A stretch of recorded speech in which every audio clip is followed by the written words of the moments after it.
யோசுவாவும் காலேபும் உள்ள அந்த விசேஷித்த ஆவி உங்களுக்கு வரணும். இந்த மூன்றாம் உலக யுத்தம் மிகப்பெரிய அளவில் வரும்போது உலகளாவிய எல்லா பக்கமும் பரபரப்பாக காரியங்கள் நடக்கும்போது உனக்கு ஒண்ணு தெரியணும், இது எல்லாம் நடக்கும். ஆனா நான் விசுவாசிக்கிறவர் இன்னார் என்று அறிந்திருக்கிறேன். அவர் என்னை பறந்துகாக்கிற பட்சியை போல பாதுகாக்க வல்லமை உள்ளவராய் இருக்கிறார். அதுக்காகத்தான் இந்த கூட்டம் நடக்குது. நல்லா தெரிஞ்சு கொள்ளுங்க. இப்ப நாம சொல்லிட்டு போறோம், திருப்பி வருவதற்கு வாய்ப்பு இருக்குமான்னு தெரியாது. ஆனா இப்பவே அதற்கான ஒரு ஆயத்தத்தை நீங்கள் தொடங்குங்க. சும்மா நீங்க உட்கார்ந்துகிட்டு இன்னும் பேர பிள்ளைகளுக்கு இடம் வாங்கறதுக்குலாம் நேரம் இல்லை. எலிசா சொன்ன மாதிரி ஒலிவ தோப்புகளையும் திராட்சை தோட்டங்களையும் வீடு வாசல்களை வாங்குவதற்கு இது காலமோ? அந்த காலம் இது அல்ல. இது உங்களையும் உங்கள் குடும்பத்தையும் பேழைக்குள்ளே பத்திரமாய் பாதுகாக்கிற காலம். நோவா தன் குடும்பத்தை ரட்சிக்கும்படிக்கு ஒரு பேழையை உண்டு பண்ணினான். அதே மாதிரி தான் ஆண்டவர் இப்ப கொடுக்கிறார். Last chance. நாம் இனி ஒவ்வொரு நாளும் வீடுகளிலே கர்த்தரை நோக்கி பார்க்க போகிறோம். வீடுகளிலே குடும்ப ஜெபம் ஆரம்பிக்கணும். நீங்கள் உட்கார்ந்து உங்கள் வீடுகளிலே துதியும் ஸ்தோத்திரமும் ஆரம்பிக்கணும். நாகர்கோவில் மாவட்டம் கர்த்தரை ஆராதிப்பதற்கோ வார்த்தைக்கோ ஆவியில நிறைவதற்கோ நல்ல பேருள்ள மாவட்டம். எப்பவும் சொல்லுவாங்க, மற்ற எல்லா மாவட்டத்திலும் சொல்லுவாங்க, வருஷம் 365 நாளும் நாகர்கோவில் என்ன நடக்குமா, கன்னியாகுமரி மாவட்டத்தில் என்ன நடக்குமா, கன்வென்ஷன்ஸ் நடக்குமா. கர்த்தரை 365 நாளும் உயர்த்துகிற இதே கன்னியாகுமரி மாவட்டம் கடந்த சில வருஷங்களாக கர்த்தரை விட்டு தூரம் போயிருக்கிறது. ஆவியிலே ஆராதிப்பதற்கு பதிலாக மாம்சத்தின் ஆராதனை வந்திருக்கு. கர்த்தருடைய வார்த்தைக்கு பதிலாக உலகத்தின் வார்த்தை உள்ளே நுழைஞ்சிருக்கு. இன்னைக்கு பிழையா போன்ற தீர்க்கதரிசிகள் உங்களுக்குள்ளே நுழைந்திருக்கிறார்கள். பாலாக்கியினுடைய காசுகளுக்காக தீர்க்கதரிசனம் உரைக்கக்கூடிய தீர்க்கதரிசிகள் உங்களுக்குள்ளே நுழைந்திருக்கிறார்கள். இயேசுவின் உபதேசங்களுக்கு இடம் கொடுக்கிறவர்கள் உங்க இடத்துல இருக்கிறார்கள். உங்களுக்கு ஆண்டவர் நீங்கள் கர்த்தருக்கு பிரியமாய் இருந்த காலம் ஒன்று உண்டு. அதன் நிமித்தம் கர்த்தர் உங்களுக்கு சொல்லுகிறார், காசுக்காக ஊழியம் பண்ணாத, காசுக்காக ஊழியம் பண்ணாதீங்க, உலகத்தினுடைய தேவைகளுக்காக செய்யாதீங்க, கர்த்தருக்காக ஊழியம் பண்ணுங்க. தேவைகள் தானாய் சந்திக்கப்படும். பரலோகத்தின் தேவன் உன்னை போஷிக்க வல்லமை உள்ளவராய் இருக்கிறார். சும்மா எதுக்காக காசுக்காக உன்னுடைய கொடுத்த வரத்தை, உனக்கு கொடுத்த தாளந்த, கர்த்தர் கொடுத்த தரிசனத்தை யூஸ் பண்ணாத. அதை சம்பாதிக்கிறதுக்கு யூஸ் பண்ணாத. நீ அதை செஞ்சினா ஒரு நாள் நீ பரிதவிக்கப்பட்டவனாய் இருப்பாய். பிள்ளையாமை விட மோசமான இடத்துக்கு போவ. கர்த்தர் உனக்கு எச்சரிப்பு கொடுக்கிறார். நீ கன்வென்ஷன் என்றால் நல்ல வாக்கு தத்தத்தை வாங்கிட்டு நல்லா முடியும் போது சாப்பாடு போட்டு சாப்பிட்டு போற நல்ல கன்வென்ஷன். இந்த கன்வென்ஷன் கர்த்தர் உங்களையும் உங்கள் ஊழியத்தையும் குடும்பத்தையும் பத்திரமாய் காப்பாதற்கு எச்சரிக்கை கொடுக்கிற கன்வென்ஷன் இது. இந்த கன்வென்ஷனுக்கு வந்தது நல்லது என்று நீங்கள் ஒரு நாள் சொல்லுவீர்கள். கர்த்தர் எங்களுக்கு முன்பதாகவே சொன்னார், எங்களை எச்சரித்தார், எங்களை பாதுகாத்தார், நாங்கள் இப்பொழுது பத்திரமாய் இருக்கிறோம் என்று நீங்கள் சாட்சி சொல்லத்தக்கதாக கர்த்தர் உங்களை ஆசீர்வதிப்பார். கர்த்தருடைய வருகை ஒருவேளை முந்துமானால், இவைகளுக்கு நடுவிலே கர்த்தருடைய வருகை வருமானால், அதற்கும் சபை ரெடியா இருக்கணும், அதற்கும் சந்திக்கிறதுக்கு ரெடியா இருக்கணும். நீங்க நானும் ஏன் இயேசுவை தேடுறோம் தெரியுமா? கிறிஸ்தவங்கன்னு மார்த்தட்டி கொள்றதுக்கு இல்ல. இத்தனை பர்சன்ட் கன்னியாகுமரியில கிறிஸ்தவங்க, நாங்க இங்க மெஜாரிட்டியில இருக்கிறோன்றதுக்காக இல்ல. பரலோகத்துல சிறுபான்மையினர் பெரும்பான்மையினர் மண்ணாங்கட்டி எல்லாம் கிடையாது. பரலோகத்துல ரெண்டே சாட்சி தான். ஒன்று, உண்மையும் உத்தமம் உள்ளவனே எஜமானுடைய சந்தோஷத்துக்குள் பிரவேசி. இன்னொன்று, அக்கிரம செய்கைக்காரனே என்னை விட்டு அகன்று போ. நீ எந்த டினாமினேஷன், எந்த வளர்ப்புல வளர்ந்தீங்க, அதெல்லாம் ரெண்டாவது. உன் இருதயம் தான் ஃபர்ஸ்ட். கர்த்தர் உன் இருதயத்தை பார்க்கிறார். அவரை சந்திப்பதற்கு சபை ரெடியா இருக்குதா? கர்த்தரை சந்திப்பதற்கு உன் ஆவி ஆத்மா சரீரம் ரெடியா இருக்குதா?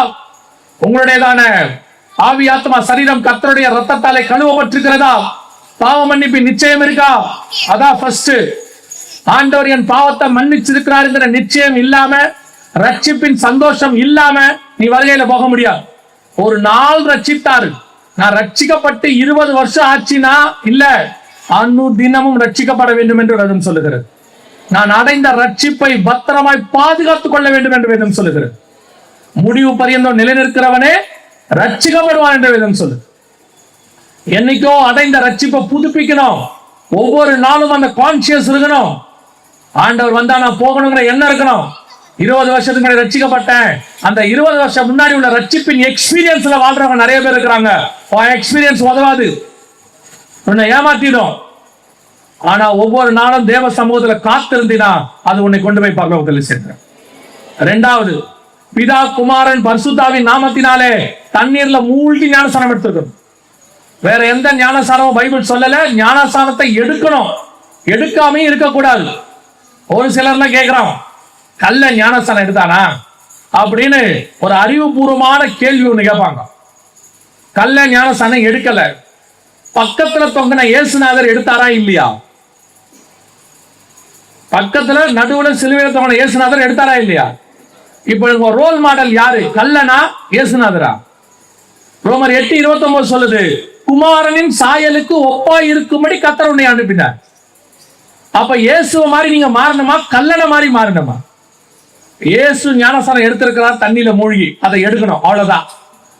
இந்த கொஸ்டின் கேட்கறான்ல ஏன் அப்படின்னு, அதுல ரிபலிங் ஸ்பிரிட். விசுவாசம் எனப்படுவது யாதெனில், விசுவாசம் என்ன தெரியுமா?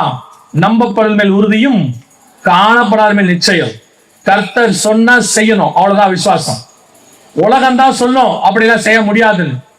பைபிள் சொல்லும், சொல்லும் அடியேன் கேட்கிறேன், அவ்வளவுதான். தண்ணியில மூழ்கி ஞானஸ்நானம் எடுக்காதவங்க ஞானஸ்நானத்துக்கு ஒப்பு கொடுங்க. ஆண்டவர் வருகிற காலம் சமீபமாயிற்று. ஒருவன் ஜலத்தினாலும் ஆவியினாலும் பிறவாவிடில் பரலோக ராஜ்யத்தில் பிரவேசிக்க முடியாது. மூன்றாவது, எபேசியர் 4:30 சொல்லுது, மீட்கப்படும் நாளுக்கென்று முத்திரையான பரிசுத்த ஆவியை துக்கப்படுத்தாதீர்கள். மீட்கப்படும் நாளுக்கென்று முத்திரை பரிசுத்த ஆவியானவர். பரிசுத்தாவின் அபிஷேகம் பெறாம வருகையில போக முடியாது. ஆவியானவர் உன்னை நிரப்பி இருக்கிறாரு, ஆவியானவர் உனக்குள்ள இருக்கிறாருங்கிற நிச்சயம் இருக்கணும். அவர் வந்து உங்களுக்குள்ளே வாசம் பண்ணுவார்னு வேதம் சொல்லுது. நான் போய் சத்திய ஆவியாகி அவரை உங்களிடத்தில் அனுப்புவேன் ஆண்டவர் சொன்னார். அவர் உங்களுக்குள்ள இருக்கிறாரா? அபிஷேகம் பெற்றிருக்கிறீங்களா? இல்லை என்று சொன்னால் அபிஷேக கூட்டத்தில் கலந்து கொள்ளுங்கள். அப்படியும் வர முடியாத சிச்சுவேஷன் அப்படின்னா, வீட்டுல யாரும் இல்லாத போது நல்ல கதவை சாத்திட்டு முழங்கால் போட்டு ஊக்கமா ஜெபம் பண்ணுங்க. மாம்சமான யாவர் மேலும் என் ஆவியை ஊற்றுவேன் என்று கர்த்தர் வாக்கு பண்ணி இருக்கிறார். அந்த தேவன் உங்களையும் நிரப்ப போதுமானவராய் இருக்கிறார். நாலாவது, அப்போஸ்தலர்கள் 2:40 சொல்லுது, மாறுபாடான சந்ததியை விட்டு விலகி உங்களை ரட்சித்துக் கொள்ளுங்கள் என்று சொல்லி. உங்களுக்கு உலகத்துக்கும் வேறுபாடு இருக்கணும். மாறுபாடான சந்ததியை விட்டு வரணும். உலகத்துக்கு ஒத்த வேஷம் தரிக்க கூடாது என்று ரோமர் 12 சொல்லுது. இன்னைக்கு சபை உலகத்தின் ஒத்த வேஷத்துக்கு போகுது. உலகத்தானுடையதான காரியங்கள் எல்லாம் சபைக்குள்ள வருது.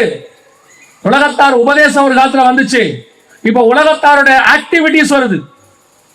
ஒரு காலத்துல சபை இருந்ததான அந்த வேறுபாடு இப்ப சபைக்குள்ள இல்ல. சபைக்கு வருவனையும் உலகத்தானையும் சபைக்கு வரதை பார்க்கும்போதே தெரிஞ்சுக்கலாம். அவனுடைய நடை உடை பாவனை எல்லாத்தையும் தெரிஞ்சுக்கலாம். இப்ப யாரையும் தெரிஞ்சுக்க முடியாது. உலகத்தானை விட மோசமான டிரெஸ் சபைக்குள்ள இருக்கு. உலகத்தானை விட மோசமான அருவருப்பான காரியங்கள் சபைக்குள்ள நடக்கும். நான் சொல்லல, பவுல் சொல்றார். புறஜாதியாருக்குள்ளும் காணப்படாத அருவருப்புகள் உங்களுக்குள் காணப்படுகிறதே ஆண்டவர் சொல்ற. இன்னைக்கு அது இருக்கு சர்ச்சுக்குள்ள, சபைக்குள்ள. உலகத்தின் ஆராதனை அன்னைக்கு ஒரு அந்நிய அக்கினியை கொண்டு வந்த உடனே, நாதாபாபி கொண்டு வந்த உடனே கர்த்தர் அடித்தார்னு இருக்கு. இன்னைக்கு கிருபையின் காலம். உலகத்தின் மியூசிக்கு, உலகத்தின் ஆட்டம், உலகத்தில் இருக்கிற கேலி, உலகத்தில் இருக்கிற களியாட்டம், உலகத்தில் இருக்கிற கூக்குரல், உலகத்தில் இருக்கிற அரசியல், உலகத்தில் இருக்கிற அருவருப்பு எல்லாத்தையும் சபைக்குள்ள கொண்டாராம்.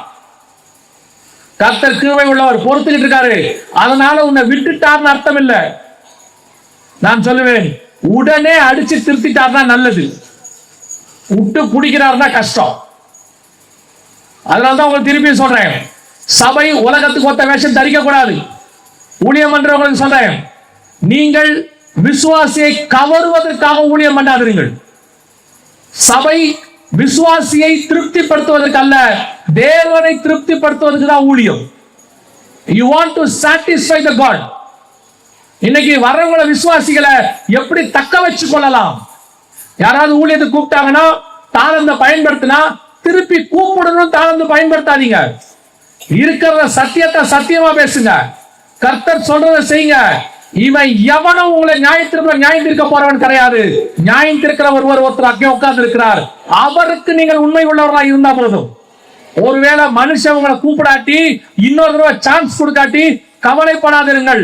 உன் உத்தமத்தை பார்த்து கர்த்தர் உனக்கு வாசலை திறக்க போதுமானவராய் இருக்கிறார்.